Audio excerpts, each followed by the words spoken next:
Hey guys, I just jumped on really quick.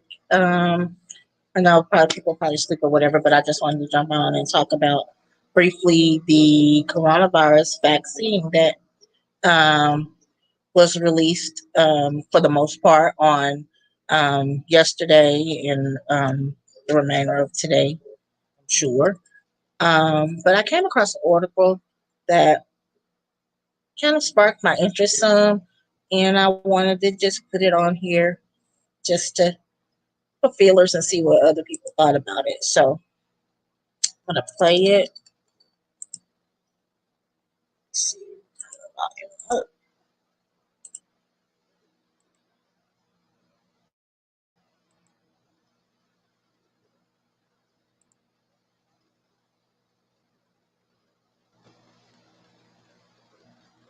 Oh, are flowing out of factories and going into arms. Now, a scramble for things you may not think about, like glass and ice, key parts in a so-called cold chain, a kind of vaccine conveyor belt kept at precise temperatures, stretching from plants to planes to the place of injection, a chain that will eventually reach more than 300 million Americans and the world. And any kinks in this chain could slow everything down. There's always shortages. You always under forecast, over forecast, under procure, over procure. This is the nature of supply chains. Just look at this picture and all that glass. But it can't just be any glass. The vaccine made by Pfizer has to be kept super cold. Glass maker Corning has been making vials that won't shatter, branding it Valor glass. It also doesn't flake or chip, which could contaminate the vaccine with tiny pieces. There's less friction. You can see how these vials move much more smoothly. We're able to improve manufacturing productivity, which in this, kind of environment where every vial and every dose counts, it really has a lot of benefits. Corning is getting some $200 million from the U.S. government, helping it expand manufacturing. It's making glass in upstate New York, New Jersey, and North Carolina. Right now, enough for more than 100 million doses. As 2020 ends, we will have increased our capacity about 4x. And by the end of 2021, we expect a 10x increase in our capacity. Will it be enough? Boy, we sure hope so. And we're doing everything that we can to make sure that we are not the constraint in getting this vaccine to the public. Once used, the glass vials are melted down, recycled. You may also be looking at the future.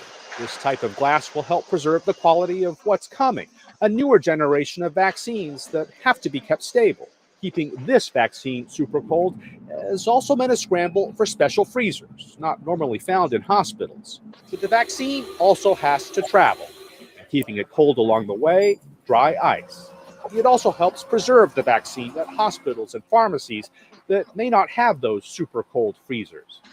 Dry ice is carbon dioxide in solid form. It's widely made to preserve food, to keep things cold in shipping. With the vaccine now here, the industry says it needs to produce 5% more. We looked at our systems, we are confident that there's capacity in the system today to meet that 5% increase in dry ice. Dry ice is made around the time it's needed. It's not something you make and store because it melts. We're not going to run out of the CO2, which makes the dry ice. We will make sure there's enough of the vaccine. We're waiting to hear from those that need it. Getting vaccines to hospitals, to clinics, and into arms, all of it part of a well-established path. What's different this time is the volume and the urgency, with cases on the rise. As for that last step, a needle and syringe, one estimate says the U.S. will need 850 million. Everybody's trying to ramp up, scale up, and pivot. And it's going to take time. And it's going to be very sloppy. And it's not going to be precise. There's also something else that worries this supply chain expert. I'm still not sure. In my gut, I'm not sure we have that command and control, that intelligence in the network to be able to really effectively allocate and distribute to all the parts of the country that we really need it to go to right now.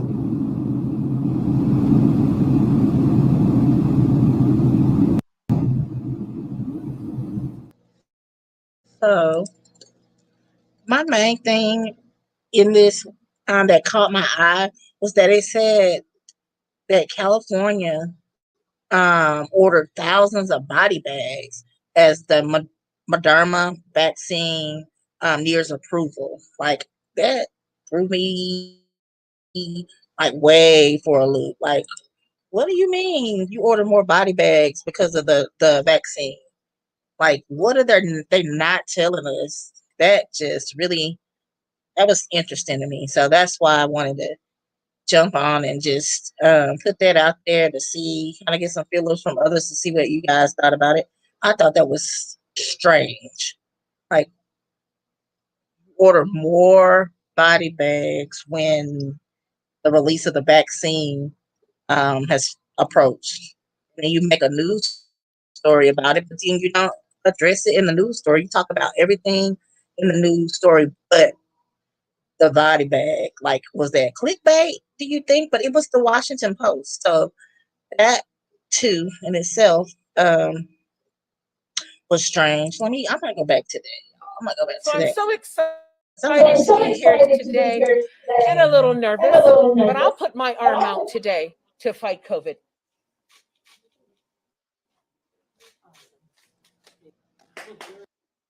One in every 1,000 Americans died for COVID. 300,000 Americans in a country of 300 million.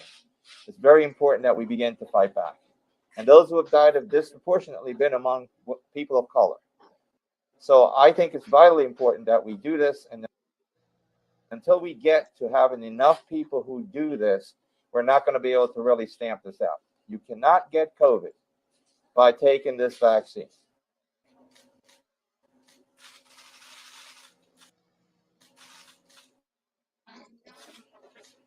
I know we have trust issues with healthcare, right? That's why I this is put my crazy arm out first. that these This people is a are. virus that doesn't care about what color you are or whether you mistrust it. But the vaccine doesn't care either. The vaccine helps all of those, whether you mistrust it or whether you trust it. And so, what we are trying to do is educate each and every one of us. I've had meetings with a community group, we have a patient advocacy group, with our staff, with our leaders, to help them understand the facts of this mistrust.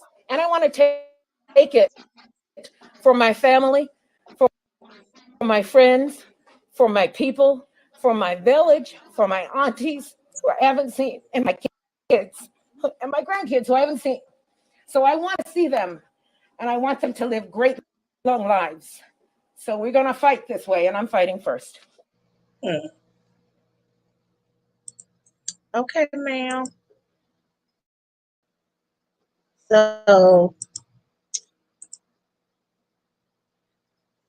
So yeah. So I guess, like she said, she's willing to put her arm out there first because she wants to be the key starter in her family to try to get back to a sense of normalcy. But I don't know, y'all. I've heard so many. You hear good, you hear bad, but with the way that this virus was introduced to us and the sketchiness of it and how the government has handled it thus far, and I know that the administration that we have in place now hasn't been one that we can absolutely put um, even half of our trust in. Not that you would trust government 100% anyway, but it was just weird to me. I don't know why this is making that noise. I thought I had closed that out, but anyway, yeah, um, yeah, that just kind of caught me off guard.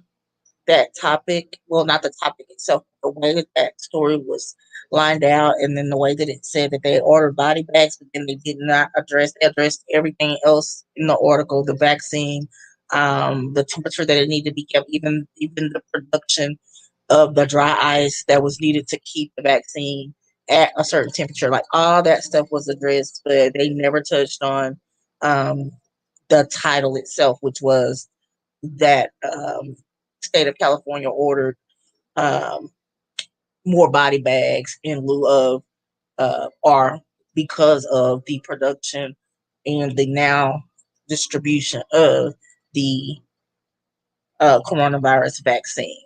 So, um, all in all, I think it's gonna be a while before we get back to any type of normalcy. I think that even with this vaccine being given out and starting with our frontline workers, and then they're saying the people that are in nursing homes and things like that will get access to this vaccine first. I still think that a it's going to take time, and then there's going to be some more trial and error.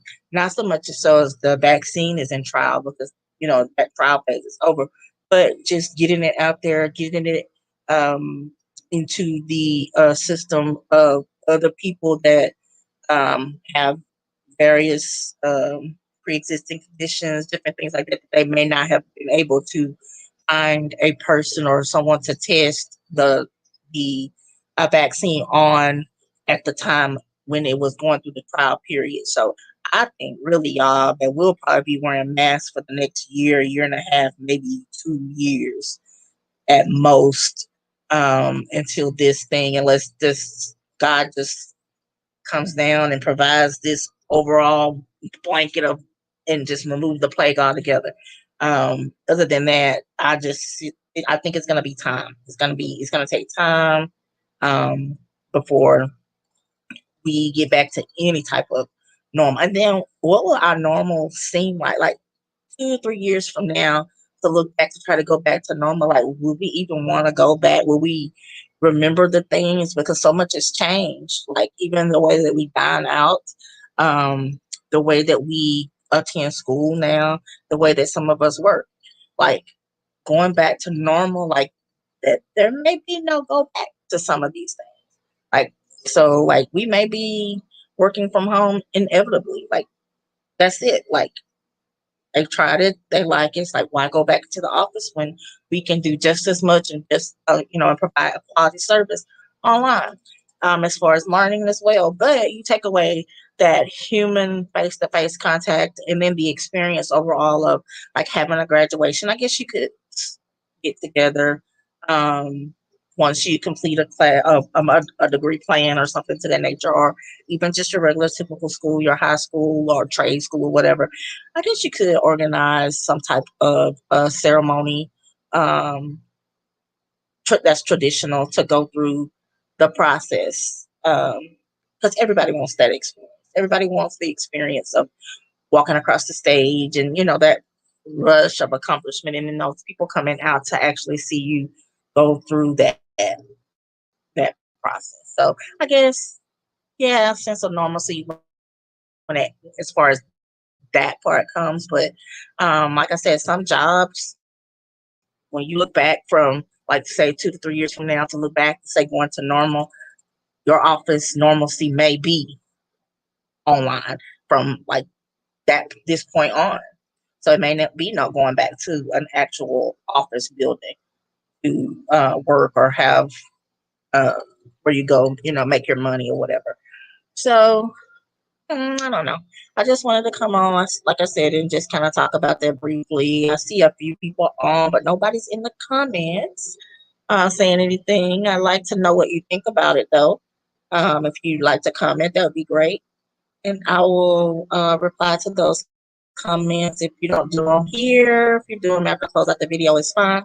But like I said, what really caught my eye on this was the ordering of the body bags, in the same sentence or in the article, quote unquote, that was talking about the vaccine. That's what kind of made me look at it and then decide, oh, let me just jump on real quick and just watch this video with and share with others to see like what they say about it, which they didn't say anything about it. So that is strange, strange, especially for the Washington Post. I'm going to go back though and kind of look at it in more detail and maybe read through, see if there's some fine print up under the bottom, maybe up under the pictures or something that I missed, that I didn't see when I shared my screen and decided to jump on to talk about it.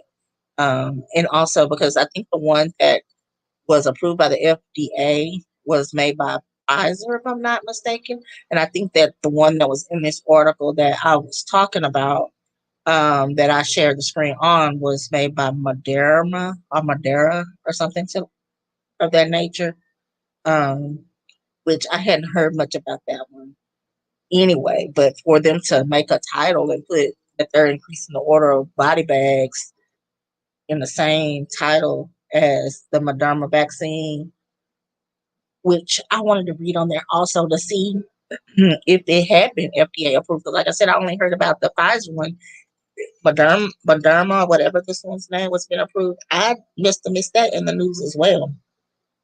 So that's odd too. So yeah, I'm gonna go back and read that.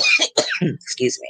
I'm gonna go back and read that too, just to see like what the premise for that article itself was based off of, and, what would make them put that in the title. So it's got to be something somewhere hidden in that I just didn't see, that I jumped on real fast and thought would pop out in the video, but it didn't. So I really would like to know who the 3 people that are watching are, so that I can ask you questions and see and kind of pick your brain and see what you think about it. But you're not saying anything to me. So yeah, I'm gonna go ahead and jump off here. I just wanted to come on, like I said, briefly and put that out there for feelers and see what others thought about it. Be sure to just thumbs up the video if you don't mind, and leave me your comment, your thoughts on it, and I'll chat with you in the comment section. Thank you so much for taking the time out to check me out here tonight. I know it's late, so this will be a replay for a lot of my other friends to catch later on today. Until my next video, guys, I will talk to you later. I have my second business speaker of the week interview coming up tonight at 8 p.m. So if you're around in the place, please check that out. It will be for Brittany Ep.10. She is the lady that did my cartoon intro. She's on Instagram and she does digital art. So she'll be featured tonight at 8 on my channel. So if you're around, I'd like you to stick your head in on that interview and check out Brittany. Thank you so much, and I will see you